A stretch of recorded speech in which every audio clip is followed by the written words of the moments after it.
Hello, we are live again from the Wisconsin Sports Heroics, the Wisco Fanatics Facebook pages, as well as the Wisco Fanatics YouTube page. I have two special guests with me today, starting a little bit early. We're going to have a discussion that stemmed from a series of tweets between some professional basketball players and some professional football players. Um, Jake will not be joining us tonight, unfortunately. He has a life event. We had a Wisco Fanatics baby born last Saturday. So Saturday was a real good day for Jake. He had his daughter born in the morning, and then Bucks won Game 7, and the Brewers won that day. So Saturday was a really good day for Jake. So Jake is attending to some family matters today, but I have my friends Steve Strong and George Hawkins joining today, and I'm going to give them each a chance to introduce themselves before we jump into the discussion here. So, George, you can go ahead and tell people a little bit about yourself. Um, so I'm George Hawkins. Congratulations on Jake, baby. First off, and I knew Jake and Tyler for a long time, and so I play a little basketball, do a little music, but I am like one of the best people around. You feel? so like, so it's an honor to be on the show right now. Thank y'all for having me. All right. Well, it's fun to have guests on the show. It changes things up a little bit once in a while. Steve, go ahead and introduce yourself. First off, I want to start off by saying congratulations, Jake. I hope everything well. I want to thank y'all for having both of us on y'all show. Steve Strong, live in Sheboygan, play a little basketball, play professional basketball, play semi-pro football with your new Sheboygan SaberCat football team in Sheboygan. So come out and show us some love. And just playing a little basketball in Flawless Hoop Basketball League that's going to be starting up July 31st.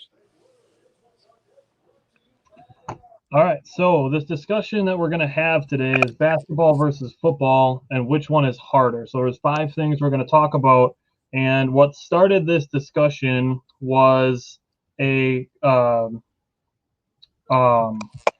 was a sports ranking by difficulty.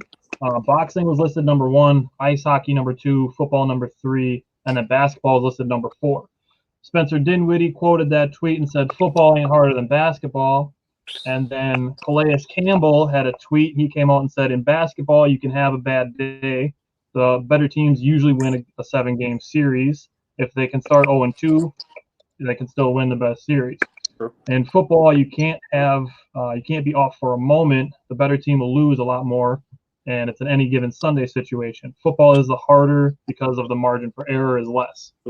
Then you get a guy like Kendrick Perkins who comes in and says it's harder to win a championship in the NBA than it is to win a championship in the NFL. So that's where we're going to start. We're going to start which is harder to win a championship in the NBA or in the NFL. George, what are you thinking about that?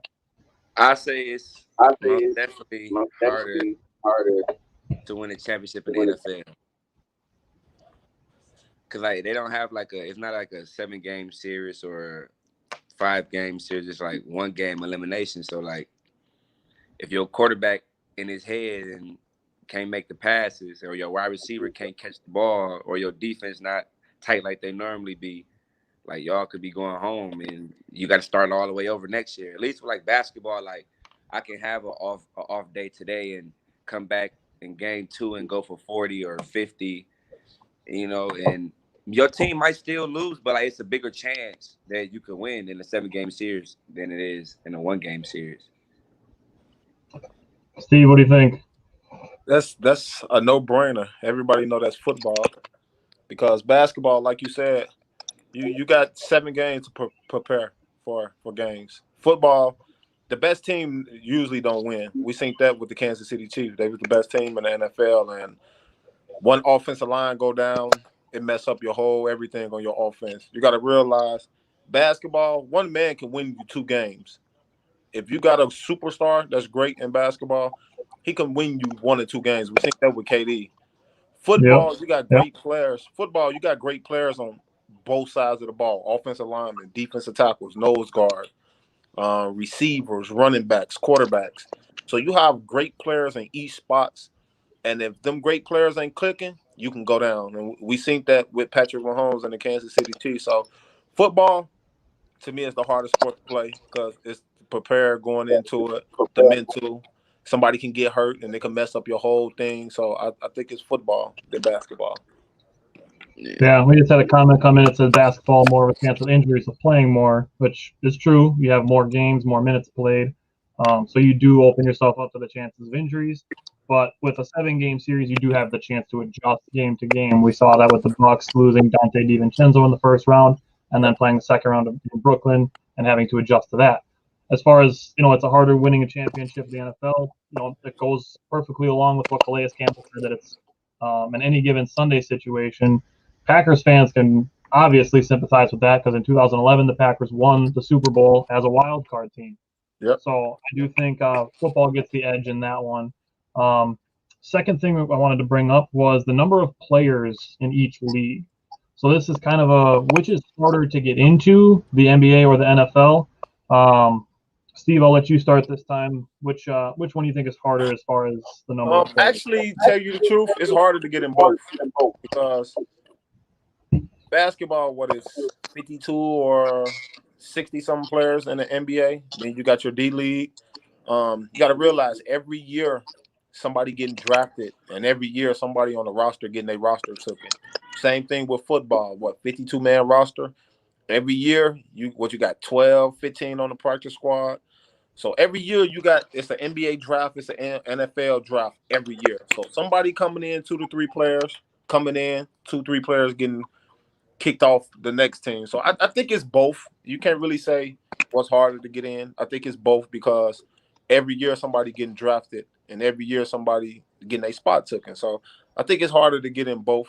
You got to be prepared for both. Like with basketball, as a point guard, you got to do something special than the next person because you have dynamic point guards, shooting guards. Everybody do the same thing.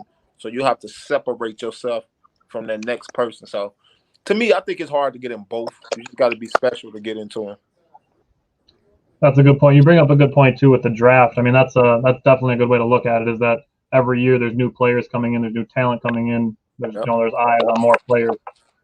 As far as your points about which positions, that's going to lead really well into the next thing I want to bring up. So, George, as far as the number of players, what are you thinking about basketball versus football? I would say basketball is more harder to get into to me because in football, like they got like four backup quarterbacks possibly. You know what I mean? Like basketball, you only get like 2, if that. So I'll say it's harder to get into the NBA than the NFL. And that, like NFL roster is so deep. In basketball, you only got like 12 people. You know what I mean? So I would say it's harder to get into the NBA. But you got to realize basketball, you also have overseas, Division I, Division A, B, C, D. So it's hard both ways. If you can't make an NBA roster or D League, it's definitely hard both ways. But like if we want to go like, so if you want to stay in the NBA, let's just go like it. Let's just say the NBA. Right. So like if you want to stay in the NBA, like you gotta, like you said, you gotta really do something special though. Yeah, that's true. And like if you don't do nothing special, you can fall like all the way. They can cut you like just like that. That's like true. in the NFL, they'll cut you, but like normally it take them like a year to cut you. Yeah. Oh, it'll bring you back to like a practice squad or something like that. Yeah. And so I don't know. It probably is both, but I just feel like it's the NBA because it's like you got like a 12-man roster, and other like the NFL, you got like a 60-some man roster. Like you can be number 60th on the team, but you're still in the NFL though. True. That's true. That's definitely true. All right. So the next point I want to bring up, Steve, you kind of started to touch on it a little bit about point guards having to be really good ball handlers or something like that. And this is something I wanted to bring up as far as being a specialist. Because in the NFL, basically every player is a specialist just based on their position designation. Versus in the NBA, you got to, especially the way that it's gone in the last maybe 5 or 10 years, where you really have to be able to do kind of everything. So, George, I'll let you go first to talking about being a specialist, which is harder versus basketball versus football.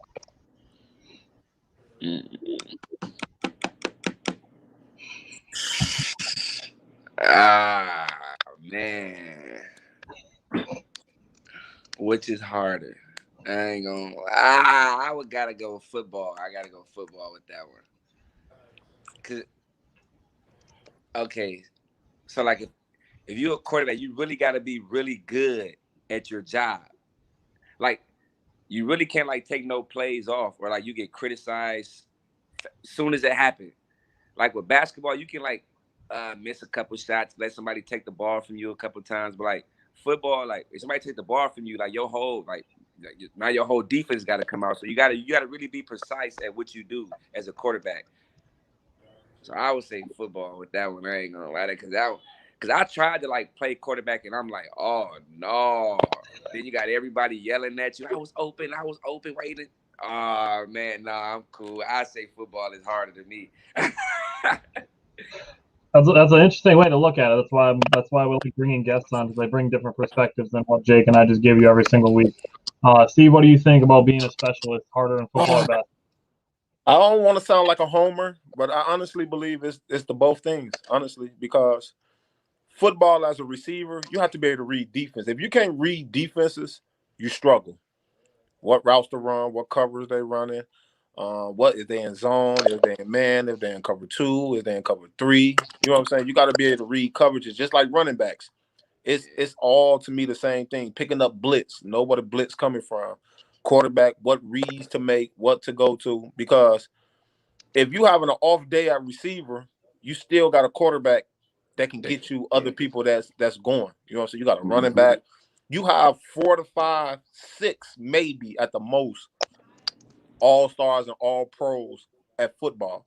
Basketball, like we was talking about, like infants, LeBron James. LeBron James make players that really ain't good get paid millions of dollars. Because if you playing with a player that is so great, that's far around basketball IQ is so great, only thing I have to do is sit in the corner and get open and hit open jump shots. So if I was playing with like a guy like LeBron James, I would go in the gym and shoot 1,000 shots in each spots every day, because with his type of game, you getting open shots. So I really believe it's both, because if you ain't getting the job done, somebody else gonna get the job done and you're gonna get cut. So it's a lot of people losing money, not be able to feed their family because they're not good at what they need to be done. Because you gotta realize when you go play on these teams, either football or basketball, you coming in was already superstars. You know what I'm saying? So you got to be able to do something to help that superstar to be able to get your team to where they need to get to. So I think it's both, honestly. So what inspired me to ask this specific question in the broad basketball versus football thing was the side-by-side picture that I saw of Quinn Miners, the center drafted from UW Whitewater, next to DK Metcalf. And Quinn Miners likes to practice with his shirt up around his rib cage and the belly just hanging out. And then you see DK Metcalf, he looks like he's chiseled out of stone. He's just insanely ripped. And the caption on the bottom says, "These two guys play the same sport." Yep. So that to me, it's football. You literally have the position designations, whereas in the NBA, like I said, the last 5 or 10 years has gone to almost positionless basketball. Yep. And we've seen the center position, the traditional center position in the NBA being used less and less and less and less and less. Yeah. So as far as being a specialist, football, you got to find what you're good at and stick with it, and then be able to play the mental game too. Basketball, there's only 5 guys on the court for each team, whereas in football there's 11 guys on each team. So it's a lot different, but that's worth the discussion. The next point I wanted to bring up is physicality. Now, there's a reason that there's only 16, but now 17 games played in the NFL every season versus the NBA having an 82-game season. This year it's shortened to 72. But as far as football versus basketball, Steve, what do you think about the physicality of the game, which is harder? Everybody knows that's football. Whoever don't think it's football, they need to, what Stephen A say, stay off the weed. It's football easy, because football, basketball, yeah, you have people that break bones, tear ACL, dislocated knee. Football, you getting your whole career taken away from you with one hit. So everybody knows football. Football is just physical all around. The beating, like running backs. Why you think running backs don't last no longer than 5-4 years? 5 years out. They getting hit 85, 95% of the time. Offensive linemen, defensive tackles, receivers, cornerbacks. You got to come up and hit somebody like, imagine running up on Derrick Henry night in and night out trying to tackle that. So it's football. Basketball is very physical too. It ain't physical like it used to be back in the 90s, but it's still very physical because you can come down and twist an ankle, come down and tear a knee. So it's football, hands down. George, what do you think about the physicality? Yeah, it's most definitely football, though. They hold everything about football is physical. You got to go in there and lift weights. That's physical. Then you got to go get on the field and then get hit. Man, I ain't gonna lie. I'm not playing no professional football. I ain't gonna lie. I'm gonna stick with the basketball. They too physical over there. I ain't playing with them people. They crazy. I think I know where the rest of this discussion is going, but I do want to give basketball one more thing. I do think this is the one that leans towards basketball, and that's the pace of the game. George, I'll let you go first. Let's talk about the pace of basketball versus the pace of football. Oh yeah, I would most definitely prefer the pace of basketball, because like, if anything, I would say like Chris Paul is like the best at controlling the pace of the game. And like, like quarterbacks control the pace good. Like Aaron Rodgers know when to no huddle, he know when to spike, he know when to do what he do. But I would say the pace has to go to the NBA, because they really, like, I ain't gonna say they. It's only certain people in the NBA that know how to control the game, and they've been in the game for a long. Like, you won't find no new player who know how to control the game like LeBron James or Steph Curry. So I would say the pace I would go with the NBA on that one. Steve, what do you think about the pace? Man, I'm a guy of both. I play both right now. So I say football is the pace, because basketball, like, piggyback of what George said, which he right about what he said. There's only few guys in the NBA that can control the pace of a basketball game. Nowadays, you have most teams in the NBA that want to get the up and down fast pace, but you can't play the fast pace, and we see that. So it depends what you got. If your point guard or your point forward is really good, he could control the whole pace of the whole game. Which with football, you got like Kansas City. We can hit you with screens. We can run. We can pass. We got 5 receivers that's running 4-2s and 4-3s. You got to have safeties and corners that can be able to run with these receivers, or linebackers. You got linebackers nowadays that's running 4-4s and 4-3s. So I think football a little, I say a slight edge with the pace when it comes to basketball. Basketball, if you got a great player, he can control the whole momentum, and the whole pace of the football or the basketball game. So I say football by a little. So for me, I'd give the edge to basketball just by a little too. But for me with basketball, it's such an up and down sport. It slows down in the playoffs. When people talk about the playoffs, it's the game slows down. I've said it a bunch of times on the show, when the game slows down. But as far as just basketball in general, it's a really up and down thing. Whereas football, there's a play every play. And I don't know, I didn't play a lot of football. I did when I was younger, but I can't really speak to the impact that it has on your body to be stopped, and then you got to go back up to 100%, and then the play is over, so you stop again, and then you got to go back up to 100%.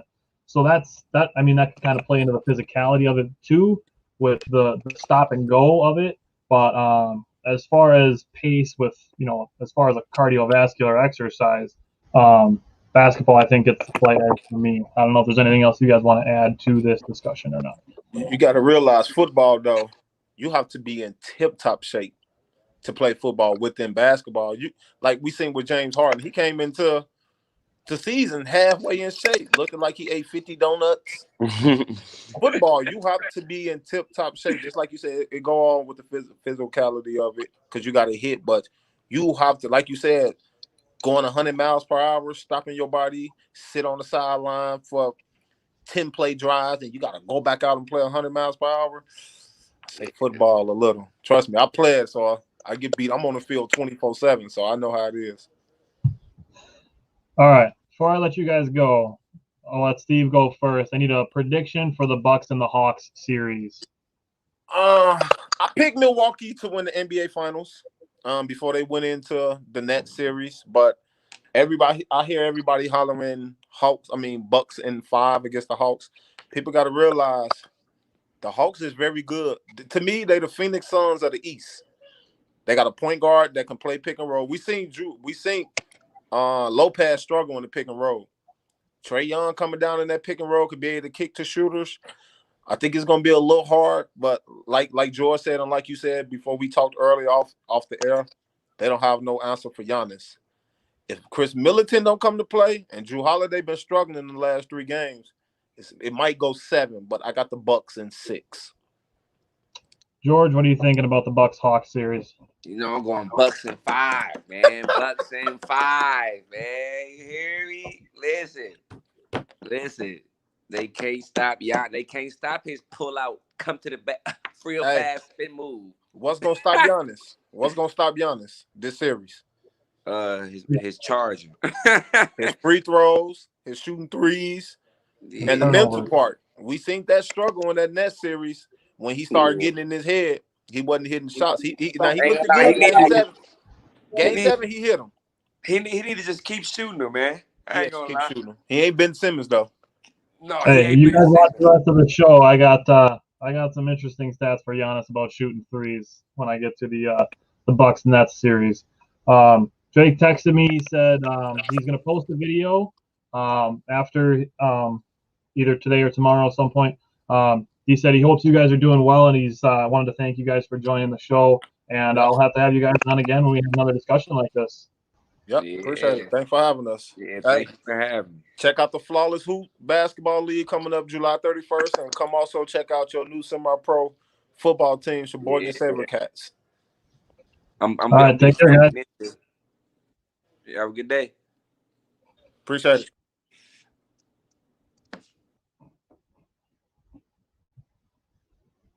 All right. So, like I said, Jake did just text me that he's going to post a video himself of what he wants to say and discuss as far as the Bucks are concerned. Like I said, he's just got a lot going on with family stuff right now, so he's taking care of that. But I'm going to jump into the discussion here on the Milwaukee Bucks, starting with the Game 6 series, or Game 6 of the series with the Brooklyn Nets. And as far as Game 6, the Bucks had back-to-back elimination games. As far as 2-0 series go, teams with a 2-0 lead win 93.1% of series. And the Bucks have been 0-15 before this Brooklyn Nets series when they're down 0-2. So the Bucks definitely rewrote some history and beat the odds there, and kind of changed their history a little bit by winning that game. Giannis Antetokounmpo finished 30 points, 17 assists, 17 rebounds. Did not shoot a three-pointer in this game. He was 11 of 12 in the paint, did basically whatever he wanted in the paint. The Bucks led the entire game. I meant to ask Jake. I didn't know if he saw this or not, or if you saw it. Kevin Durant got away with a double dribble on one of the plays that he scored on Drew Holiday. He pinned the ball against his hip, and then he turned and shot a fadeaway and made it. Then they showed the replay right before they went to the commercial and showed it again that he got away with a double dribble. But, let that be. They won. Chris Middleton is the first player since Patrick Ewing to have 30 points, 10 rebounds, 5 assists, and 5 steals in a game. Had his playoff career high, 38 points, 5 of 8 on threes, and 11 for 12 from the free throw line. This is something I called for about 2 weeks ago or so, that I wanted to see Chris Middleton attacking the basket more, and that's something he did. And he obviously, like I said, he got to the free throw line 12 times. Some of that was from shooting, getting some fouls on three-pointers, hit some 4-point plays. So that the Bucks outscored the Brooklyn Nets 26-4 in the fast break. So that was something very encouraging to see. Like I just said in the discussion with Steve and George, we talk about the playoffs, the game slows down. The game slows down when the game slows down. And the Bucks were able to speed the game up, which obviously works in their favor. Chris Middleton, now I just mentioned, Chris Middleton and Giannis became the first duo to have 30 and 10 in a series, 30 points and 10 rebounds in a series twice since Kobe Bryant and Shaquille O'Neal. Now, I'm not saying that Middleton and Giannis are Kobe and Shaq, but they're doing Kobe and Shaq things. So that's what they needed to win this series. They held Brooklyn to 19 points in a quarter twice, and that kind of plays into what I said going into this series about the Bucks' offense being closer to Brooklyn's offense than Brooklyn's defense was to the Bucks' defense. The Bucks held the Nets under 100 points 4 times in this series. I don't think if you had asked somebody, going into this series, how many times do you think the Bucks are going to hold the Nets under 100 points? Most people probably say 0, maybe 1. If you knew this game or this series was going to go 7 games, they'd say maybe once, twice. But 4 times in this series, the Bucks held the Nets under 100 points. Game 6, Durant was the only player to score over 20 points, so that was surprising to see. Between Kevin Durant and James Harden, 10 assists and 11 turnovers. So that's the turnover battle was something that I know I've talked about months and months going back as far as turnovers, that the Bucks needed to control theirs and force the other team into turnovers, especially a team as offensively gifted as Brooklyn. So that was good to see from that. Drew Holiday still struggled shooting 3-pointers. I mean, Steve even just mentioned it, that Drew Holiday has been struggling the last few games. 1 for 10 on 3-pointers, but finished 7 for 11 on 2s and 4 for 4 from the free throw line. So while Drew isn't shooting very well, he's still playing effective, and then he's still playing good defense. Definitely going to be talking a lot about Drew when it comes to the Bucks-Hawks series. Chris Middleton, to finish the third quarter, 6 points in the last 54 seconds. Just great effort. He got 2 mid-range shots, and then he got a rebound and got a kick to Giannis. Giannis wasn't able to finish the layup. Chris Middleton grabbed the rebound and put it in right before the buzzer. Gave the Bucks some momentum heading to the fourth quarter. And like I said, the Bucks led wire to wire in Game 6. I think that's all I have for Game 6, except for one last thing. PJ Tucker, very clutch defense in the second half of that game. He was only 1 for 6 from the floor, had 1 block and 1 steal, and all that considered, he finished the highest on the Bucks in plus minus. He was a plus 30 in that game, forcing turnovers and getting blocks and steals. So that was very encouraging to see from PJ Tucker. He doesn't have a clear cutout role going into this Atlanta series, so we'll see what happens with that. We'll see if he's guarding Bogdanovich, or if they try to throw him at Trae Young, or if they try to save him and let Pat Connaughton start and throw PJ Tucker at Danilo Gallinari. We'll see what happens. Game 1 is tonight, so it's going to be a lot of fun. Speaking of fun, Game 7 was awesome. It was everything you could expect from a Game 7. I white knuckled it through the entire game, edge of my seat watching the whole game, and it was really great to see the Bucks win, because the officiating in the first half, I would say, was troubling at best. The phantom kick call that James Harden talked the ref into then led to Kevin Durant trying to go get his gather and throwing the ball up into the air and then getting a foul call anyways. That sequence of events just, I think I said this last week, that I don't think that professional sports are rigged necessarily, but I do think that it was maybe persuaded towards Brooklyn. If it's a 50-50 call goes to Brooklyn, because they want the big markets in there. Like I said, I don't think it's rigged. Obviously, the Bucks beat that, but it was troubling, I would say, as far as officiating goes in the first half. Blake Griffin got away with a travel. He caught a ball and basically did a hopscotch step with 2 feet and then got a layup, but that wasn't called a travel. But that aside, Giannis, he proved he's the alpha. He really played really well. 40 points, 13 rebounds, 5 assists, only 3 turnovers. That's, again, turnovers is going to be one of my keys, probably as much as I ever talk about basketball. He's now up to 11 straight double-doubles, and 5 straight games of 30 points and 10 rebounds. So that's Giannis is balling. And he even got into a rhythm at the free throw line in this game.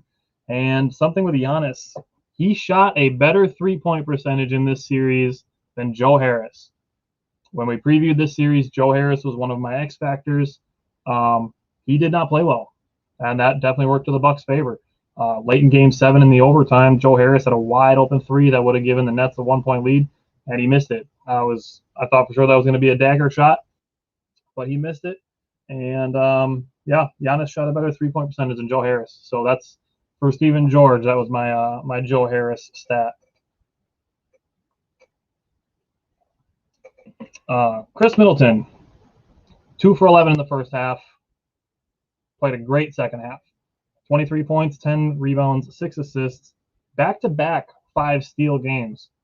That's something I would not have expected from Chris Middleton, especially considering he was given the task of guarding Kevin Durant once PJ Tucker fouled out and spent a lot of time guarding James Harden. So I really wanted to highlight Chris Middleton and his effort on defense because he really, really cranked it up, especially when it was needed when PJ Tucker fouled out, which was really awesome to see. Really shows how much of a complete player he's become. And even though he didn't shoot great, he shot clutch. So didn't shoot great, shot clutch. Brook Lopez shot great, 7 for 11, 19 points, 8 rebounds, 4 blocks. He did have the really boneheaded play towards the end of regulation. That, to me, that's more on Budenholzer than it is on Brook Lopez. I mean, Brook Lopez is a professional basketball player. He's got to be situationally aware. But when Budenholzer gets into that timeout and gets into that huddle, you got to tell every single player, and you got to hammer on it like 4 times, like 2.1 seconds, 2.1 seconds. Remember, we only have 2.1 seconds. You have time for a catch and shoot. You have time for a catch, maybe 1 pass and a shot. You don't have time to catch, pivot, turn, and look, and then try to make a pass. Like I said, that to me is more on Budenholzer than it is on Brook Lopez because you've got to get that 2.1 seconds drilled into everybody's head that you have 2 seconds when you touch the ball to get a shot off. Luckily, the Bucks, after they didn't get a shot off, that Kevin Durant has big feet and got his toes on the line and had a chance to win in overtime, and the Bucks did end up winning in overtime. As far as Brook Lopez is concerned, he did redeem himself by getting a big block in the overtime on Kevin Durant as he was driving to the basket. So Brook Lopez did redeem himself, finished with 4 blocks. I have a Drew Holiday jersey on today. He's going to be something I talk about when I get into my my Hawks preview, which Jake said he's going to record a basically his version of the Wisco Fanatics show for today. He's going to include his game 6 and 7 thoughts, and then his Hawks preview, and then he's going to talk a little bit about the Brewers and give his kind of answers on the basketball versus football discussion. So what I want to highlight here with Drew Holiday is he did not shoot well. He also shot clutch. I love Drew Holiday's step back. He's so smooth with it. I love his step back move. He did finish 7 rebounds, 8 assists, only 1 turnover. That's turnovers again. The hammer on turnovers every time.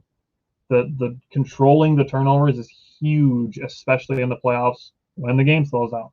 I'm just gonna keep saying all the same things. So I went and looked at it. Once Drew Holiday, he put together his own little 5-0 run on the Bucks. He scored 5 straight points for the Bucks.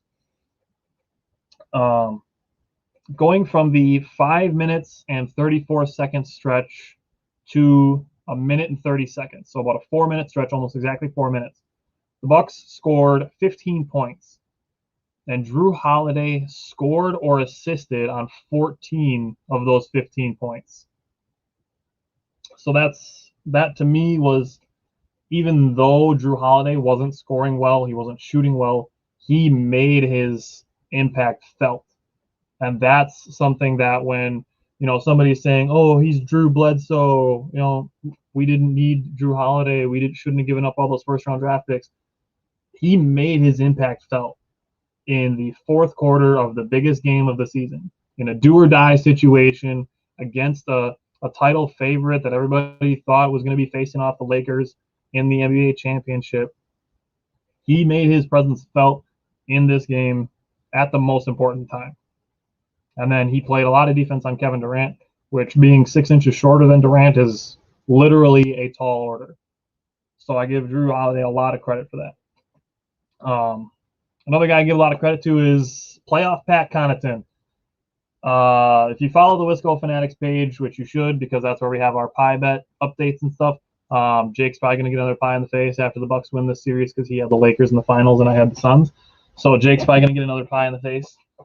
But playoff Pat Connaughton is our cover photo right now when he's bleeding from the eye because he's gritty and he does dirty work and he works hard and he shoots a good 3-point shot. A few weeks ago, I highlighted like 5 players that Pat Connaughton shot a higher 3-point percentage during the regular season. James Harden was among them, actually.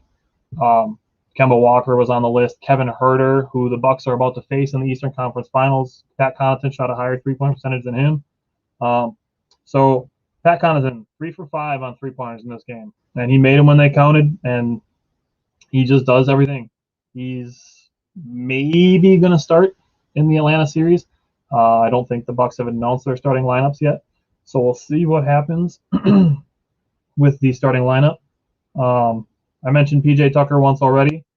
He showed up from the corner 3-pointer. That's one of the things we talked about. We knew PJ when he was coming in, that he was a tough physical defender, had a lot of experience in the league, and he shot a really good corner 3.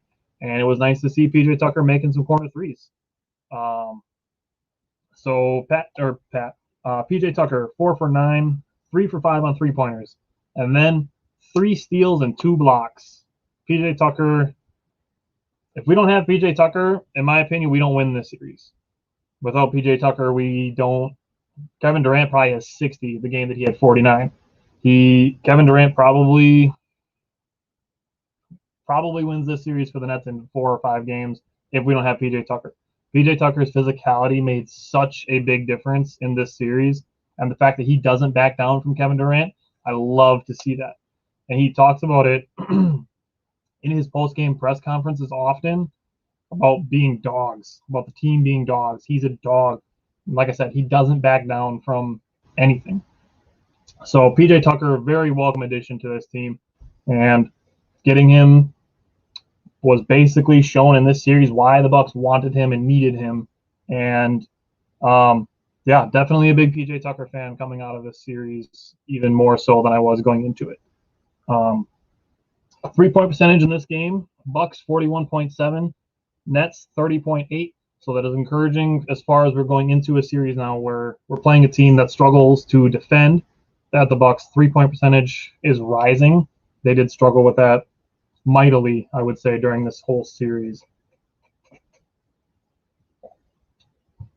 Speaking of struggling, the overtime was really a struggle. Bucks did not score until there was 1 minute and 12 seconds left in the overtime period. The Nets came out, scored on their opening possession, ended up only being their only bucket that they got in overtime. They only scored 2 points in the overtime period. So that made me a little nervous, I'm not gonna lie. I was pretty nervous that when Brooklyn scored on their opening possession and the Bucks didn't score until there was 1 minute and 12 seconds left in the game. But I said this, that Kevin Durant's minutes were going to catch up to him. The amount of minutes that he played. He played the entire Game 5, played almost all of Game 6, played almost all of Game 7, and it took until there was 0.3 seconds left in the entire series for his minutes to catch up to him. And it did. His fatigue caught up to him, and he airballed the potential game-tying, game-winning shot. And I'm glad that he did. The minutes, they did eventually catch up to him. And this is why when I talk about the James Harden trade, that I say Brooklyn was worse off by making that trade, because they traded all of their depth.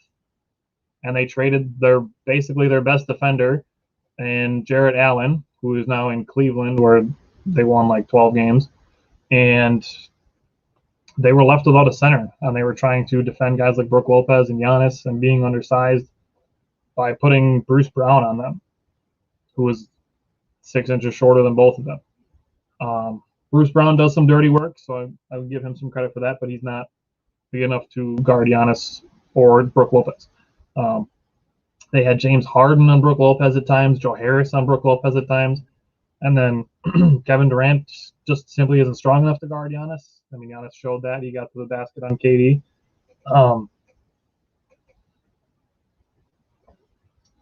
Another thing that I mentioned a handful of times is that the series doesn't start until a team wins a road game. Now, having home court advantage, obviously, if Brooklyn had won this game, there would have been no road wins, but that's where home court advantage comes in. But the Bucks ended this series with a road win, so that was it was good to see that with the struggles that Chris Middleton has had on the road, that he was able to put together a good second half performance in this game. One thing I wanted to highlight with the last play in overtime where Chris Middleton scored the turnaround basket was it was scored on a Chris Middleton and Giannis pick and roll. That was a question I wanted to pose to Jake, was if he noticed how the Bucks got that last score. And that was something that I brought up in game 3, I believe, where Giannis and Middleton had all of the first quarter points. Was that the Giannis and Chris Middleton pick and roll was basically unstoppable. And they went to it at the critical time. You get your two best players running the play, and Chris Middleton was able to get a shot just inside the free throw line, and he knocked it down. Then one thing that I read about this series was that Coach Budenholzer, one of the adjustments that he made was purposely keeping Giannis guarding a Bruce Brown or like a Joe Harris or Jeff Green, so that when Kevin Durant or James Harden would call for screens, that Giannis would be the guy switching onto them. So Budenholzer was thinking kind of like a chess match where he's thinking, these guys are calling for screens. We're going to put our best defender off of those screens so that when they switch, that Giannis becomes the guy who's guarding the best player. Kevin Durant was trying to exploit Pat Connaughton a lot, just the size difference and then the speed. Durant is a faster player than Connaughton, but so Budenholzer was using Giannis on the weak side to get him to switch off those screens. So I do give Budenholzer credit for that. Even if he doesn't call for the screens, it gives Giannis an opportunity to be a weak side defender and protect the rim, which is always something that the Bucks need. Something that they thrive on is paint defense. So Budenholzer saved his job with this series. I think that's really how it went. Brooklyn was favorites in the series big time. Even people were picking Miami to beat the Bucks, and the Bucks went and got a sweep, and then beat the Brooklyn Nets in 7 games, which just want to point out that I correctly predicted because I had the Bucks in 7. I didn't have the Bucks sweeping the Heat, but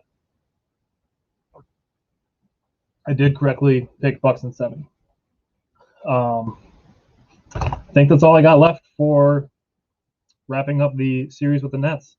It was really gritty to see the Bucks do what they needed to do on both ends of the ball and really show that, like we said, coming into this playoffs, that the Bucks are a complete team. They showed the offense, they showed the defense. Not so much the depth, because I know there was a lot of questioning why Bobby Portis wasn't playing. In a series of small ball, there was hardly time for Brook Lopez to be out on the floor, much less Bobby Portis, who's not as good of a defender. So that's kind of where I stood with the Bobby Portis thing. I do think he'll be playing more in this Atlanta series, which is where I'm going to go now. Bucks Hawks. They played 3 games in the regular season, kind of a weird situation. It seemed like neither team was really healthy anytime they played. Dante missed one of the games. Trae Young and Clint Capella missed the first matchup. So the regular season games were kind of not a great indicator of what this series is going to be like. Also, as far as Kevin Huerter is concerned, he's not as great as ESPN is going to make him sound, because he had a great Game 7 in their series with the 76ers. Also, the Hawks, not a terribly healthy team. They don't have DeAndre Hunter, one of their first-round draft picks. He's out for the season. The almost acquired by the Bucks Bogdanovich is going to be a game-time decision tonight. He tweaked his knee in Game 7 against the 76ers on Sunday. And then Cam Reddish is what I'm reading is also a questionable decision. He hasn't played since February. The Bucks are missing Dante, and that's where they're at. They've had time to be rested. They haven't played since Saturday, so they've had 4 days of rest. So the Bucks should be rested and ready to go for this game. So, like I said, I have my Drew Holiday jersey on today. He is going to be a big, big key for the Bucks in this series. More so on defense and offense, but he can work the two together. And that's going to be his assignment is going to be Trae Young. Trae Young's lighting the world on fire with his offensive play, and he's kind of taken, the villain role as far as the playoffs are concerned. He took the bad guy role in the series versus the Knicks, and then the Hawks now finishing off the 76ers, which if you look at our pie bet on the Wisco Fanatics page, I did not pick. Jake did not pick. Our buddy Nick, who jumped in on the pie bet fund, did not pick. He had the 76ers actually winning the title, so I'll have to give him some hell for that. But Drew is going to need to be on the top of his game on defense. It's going to need to be similar defense to the way the Bucks played in the Miami series, where they spent a lot of time going over screens and probably not as much switching as they did in the Brooklyn series. So this series is going to be a lot more closely comparable to the Miami series and the Brooklyn series, although Atlanta does sport a very good offense. They have a lot of shooters, including former Buck Tony Snell, who finished with the first 50-50-90 season. Actually, I think he finished 100% on free throws, but he only took like 15, so people don't only count that. But the team is full of shooters top to bottom. You have Trae Young, Bogdanovich, Lou Williams, somebody who really torched the Bucks in the last time the Bucks and Hawks played against each other. And then they have Danilo Gallinari coming off the bench. Those are all great shooters. And then even John Collins from time to time can make threes. One of the games against the Bucks, John Collins was 6 for 9 on three-pointers. That's probably going to be Giannis's assignment. And then it's going to be Brook Lopez versus Clint Capella, which is going to be another type of X-factor situation in this series. Clint Capella is a good paint protector. He's probably the only good defender, I would say, on the Hawks. But if they're going to put him on Brook Lopez is going to be standing on the three-point line a lot just to draw Capella away from the basket. This is going to be the perfect reason for anybody who wanted the Bucks to sign Andre Drummond. This series is going to show you exactly why he would not have been a good fit for this team. Andre Drummond operates in the paint. That's where he operates. He's very good at it. But that's not what the Bucks need when they have a guy like Giannis, who also 90% of his production comes from the paint. So that's Brook Lopez being on the three-point line, drawing Clint Capella away from the hoop is going to make things a lot easier for a lot of guys. And I'm going to go back to Drew Holiday again, because if he can have Trae Young guarding him, if he can get down in the post and get into Trae Young's body and tire him out by having to play low post defense against a strong, taller Drew Holiday, who is good at finishing around the rim, I think the Bucks can exploit that matchup.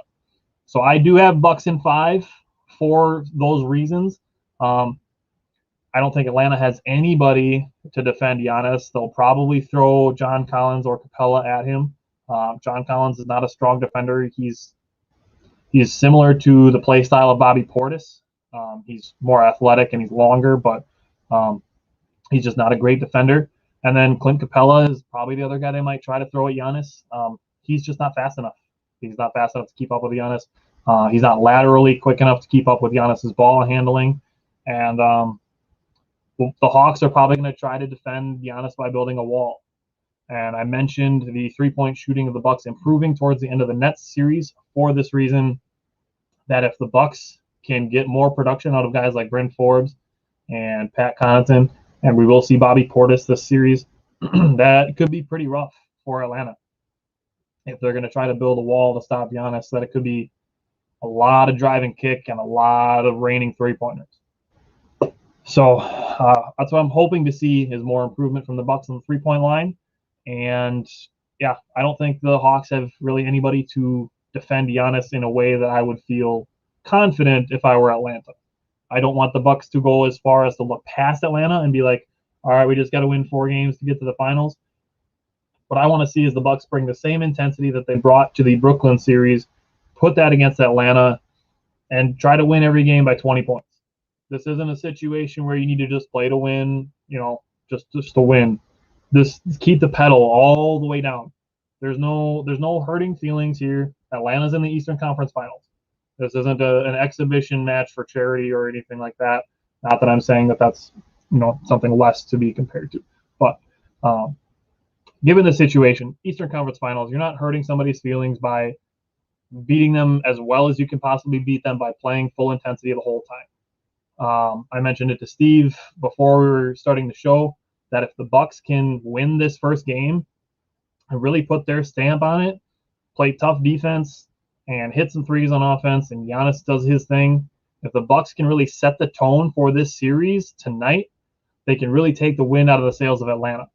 Hopefully going to Atlanta up 2-0. Like I said, I do have Bucks in 5 just because Atlanta has such good shooting that I think they can have one night where they make 20, 25 threes and just, have a crazy offensive night. But even if you consider the Bucks and the Hawks even offensively, the Bucks are a much better defensive team, and that's what makes me lean Bucks in 5, just for the chance of Atlanta getting one hot scoring game and making a lot of threes.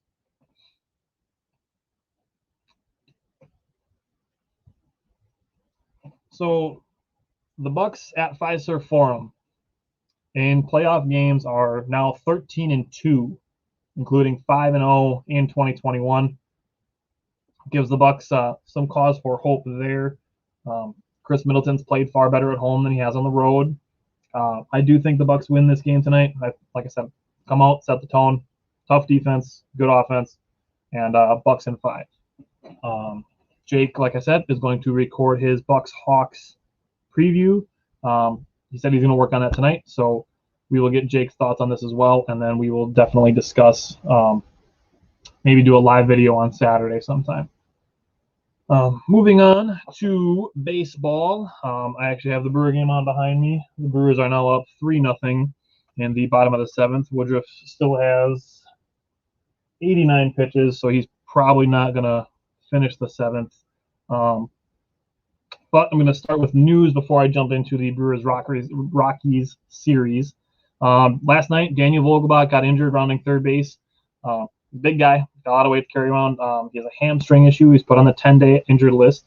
I don't know. I would encourage you, if you didn't watch the play or the game last night, to go and look at the play where Daniel Vogelbach scored and just see the blunder of the Diamondbacks. Daniel Vogelbach came around third base, started limping, had his hand on his thigh, on his hamstring, and just kind of limping around between third base and home plate. And the Diamondbacks just didn't get the ball in. So Daniel Vogelbach, I got to give him some credit. He gutted it out, and he limped into home plate, and he scored. The biggest guy on the team, the slowest guy on the team probably, and got hurt and still limped in to score. So credit to Daniel Vogelbach for showing some grit and some toughness, but he is now heading to the injured list. Keston Hero was recalled basically because the Brewers don't have any other options, especially in the short term, in the very short term, especially for today. Keston Hero was really the only option, unless you want to see Jace Peterson playing first base, which I don't. Keston Hero, they did say that he changed his swing a little bit in AAA. He's mashing down there again, so he just really needs to translate it and control the strikeouts a little bit. As far as first base options go, maybe the Brewers look at bringing Ryan Braun back. I don't know that that's something that they've even really considered. David Stearns has said he's willing to be very active in the trade market. He has the permission from Atanasio to do so. They can take on a little bit of extra payroll because some of the things that they've deferred in contracts with guys like Colton Wong and Jackie Bradley Jr. But right now, it's going to be the Keston Hero show. I said this to one of my coworkers today. Hopefully, the necessity of him being there gets him to step up his game. Stearns and Counselor probably sitting here down and saying, look, you're the guy, and we really need you. So hopefully that gives him some confidence. Similar to the way that when Keston Hiura got sent down, Daniel Vogelbach was basically the everyday first baseman, and he really turned it up. He started getting on base a lot. He had a 6-game hitting streak, drawing a lot of walks, just getting on base. Jake does like to say that he has the mobility of a refrigerator, and that's true, but he was doing good things in the batter's box. Other news, Tyrone Taylor reinstated from the 10-day injured list. Miguel Sanchez and Ryan Weber called up from AAA. It's a matter of time before Aaron Ashby is up from AAA into the major leagues. They called up Jake Cousins, and he pitched really well last night. Only player in Brewers history to debut with 5 strikeouts in a relief appearance. Pitched 2 innings, 5 strikeouts, so that was encouraging to see. He is unfortunately I think he's cousin of Kirk Cousins, the Minnesota Vikings quarterback. But as long as Kirk Cousins is the quarterback of the Vikings, that's good news for the Packers because Kirk Cousins is very overrated. Obi Milner sent down back to AAA, and Derek Fisher and Zach Godley both designated for assignment. So they will be available to be claimed by other teams. Not sure anybody would want either of them. The other news is Ethan Small. Ethan Small basically is to AAA what Aaron Ashby is to major leagues. He's tearing it up in AA. He's called up to AAA now. Only gave up 2 earned runs in 29 1/3 innings, 48 strikeouts.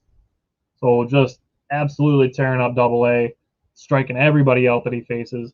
And he is now in AAA in Nashville.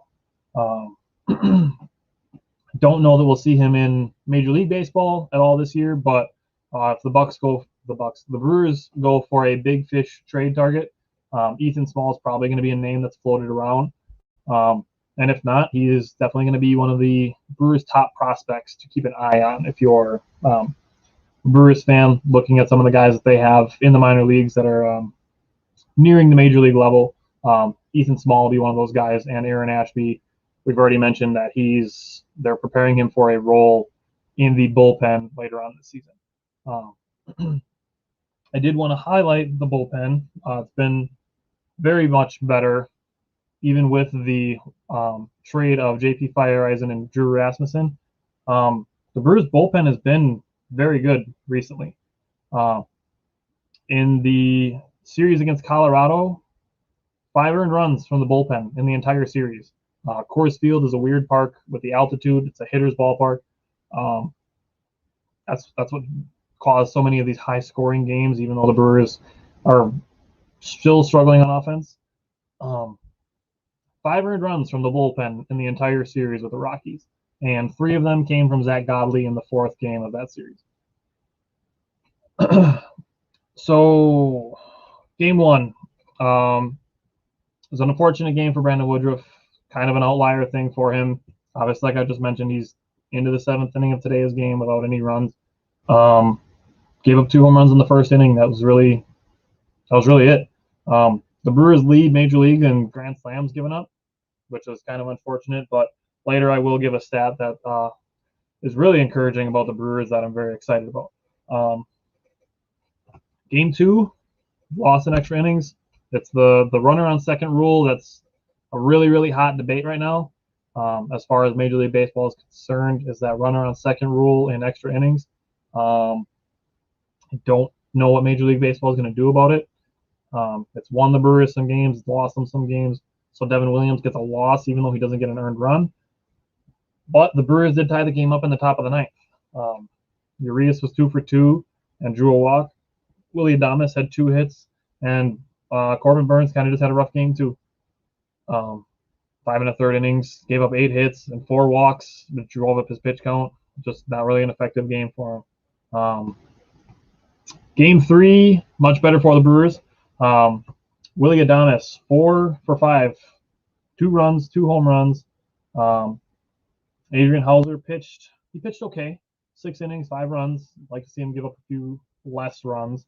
But the bullpen only gave up 2 hits, 4 walks, no earned runs. So the bullpen shut the door on them, and the Brewers were able to get that win. The fourth game was kind of a irritating one. Brewers jumped out to a 6-0 lead and then gave up a 6 spot in the was the 5th inning, I believe. No, 6th inning. Gave up to allow the Colorado Rockies to come back and tie that game 6-6. Godley and Lauer both gave up 3 runs apiece. But Colton Long, 3 for 5, and the Brewers again in the 9th inning. 3 out of the 4 games, the Brewers either tied or got the lead in the 9th inning. So, not that it's a great thing you want to count on, but the Brewers are using all 9 innings to win games, and it's good to see them, not giving up because they're down. So the Brewers, like I said, 3 out of the 4 games tied or took the lead in the 9th inning of games against the Rockies.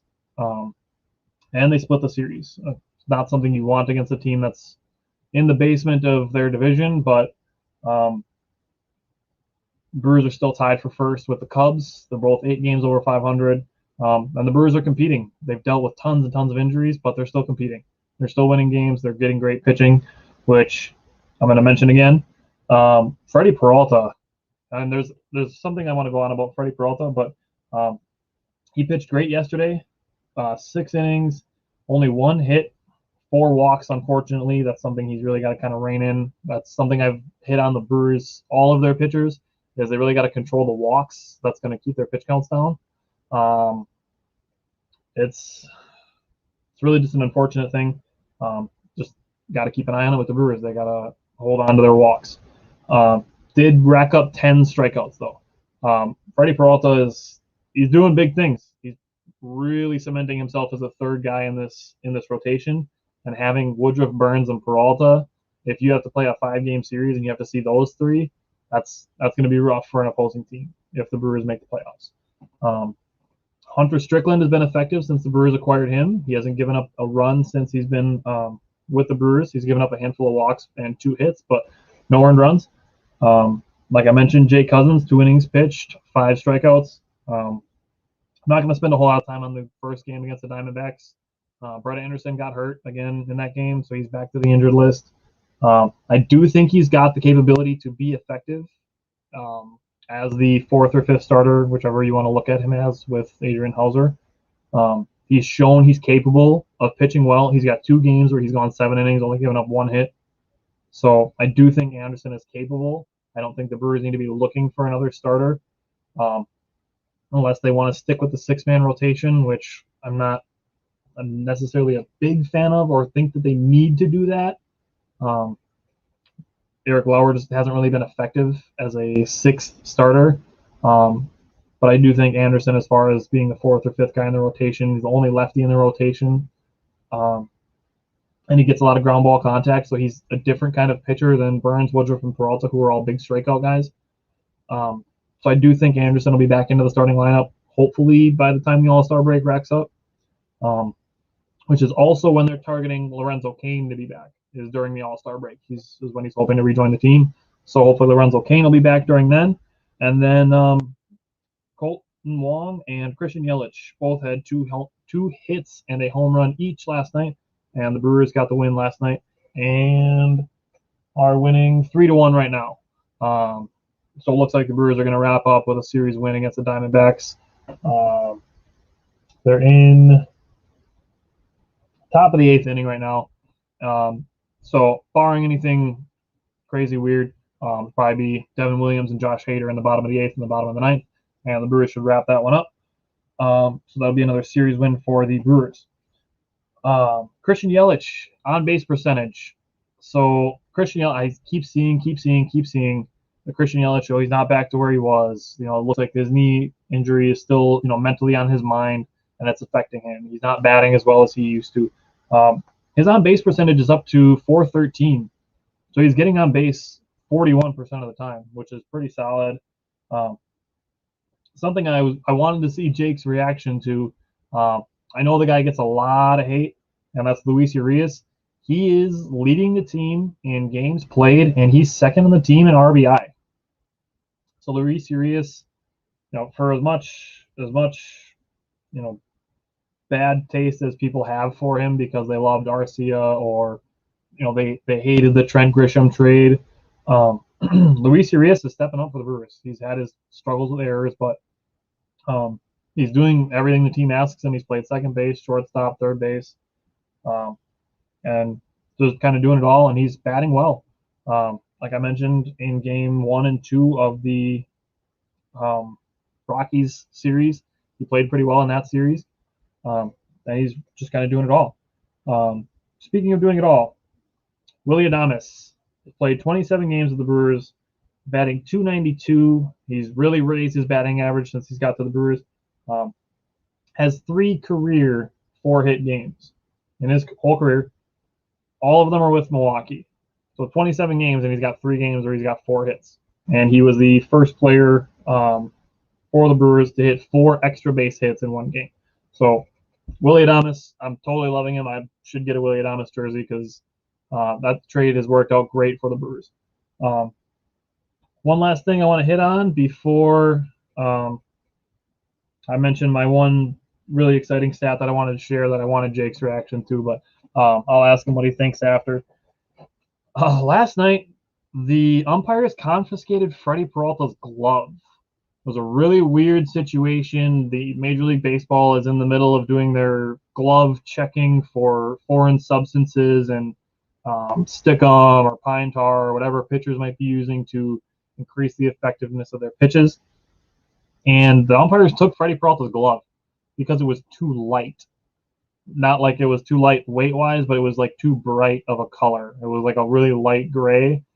And apparently that warranted Freddie Peralta not being able to use that glove. It's a super weird, super bizarre situation, but if I were Freddie Peralta, I'd be super pissed that they took my glove, because if he's used that glove the entire season, why is it all of a sudden now a problem just because they're looking for foreign substances? So I'd be super pissed if I was Freddie Peralta, but I don't know. Apparently it's happened a couple other times here and there. It's the first I've ever seen it happen. Just a really weird situation that they would take Freddie Peralta's glove. Just weird. My last thing that I want to hit on before I wrap it up today is the Brewers are the first team since 1901 to have 9 starts by pitchers of 6 innings or more and 1 hit or less. Since 1901, 9 starts, 6 innings pitched, 1 hit or less for an entire season. We're in the end of June. We haven't even hit the All-Star break, and the Brewers pitching is doing something that hasn't been done in a full season since 1901. So if you need a reason to think that the Brewers are contenders or should be buyers at the trade deadline, that right there, their pitching hasn't just been good this season, it's been great. And it's very exciting if the Brewers can get their offense.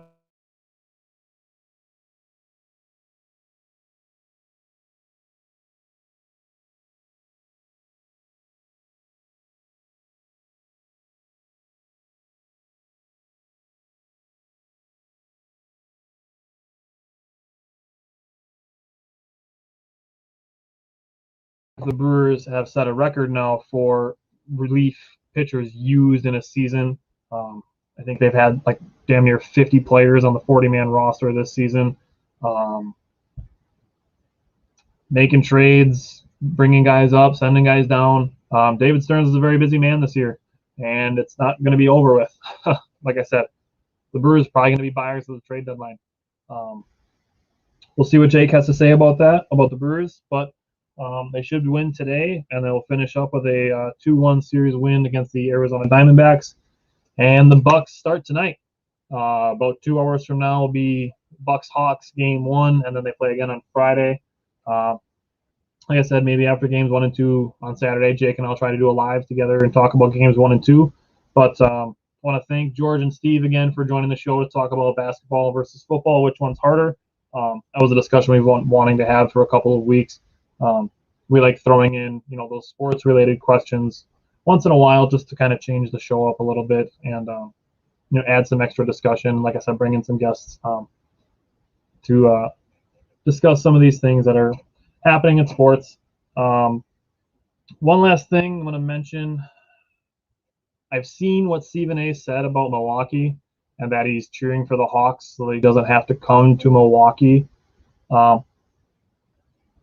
That's why Jake and I do the show, so you don't have to get the scripted bullshit that you see on ESPN or whatever the First Take or Undisputed. Like, you can come to the Wisco Fanatics show and you can get some level-headed analysis about just your Wisconsin teams. You don't have to listen to them talk about LeBron James if you don't want to. Or you don't have to listen to them talk about how great Kevin Durant was in the series that he lost. And that, none of the discussion circles around how well the Bucks did or how great Giannis was or Chris Middleton being a clutch player or Drew Holiday making an impact. Like, none of that is what's on the radar of those big market, ESPN Undisputed shows. So that's why Jake and I like to do the show. We like to talk about the Wisconsin sports, and I'm looking forward to having Jake back on the show with me next week or this weekend sometime. That'll be fun to have him back. Just want to say one more time, congratulations to Jake on the birth of his daughter, Winter. That's what Jake is absent from the show today. So looking forward to having him does that. So yeah, we'll be back next week, and thanks for watching, and thanks to George and Steve for joining the show. We'll see you guys next week.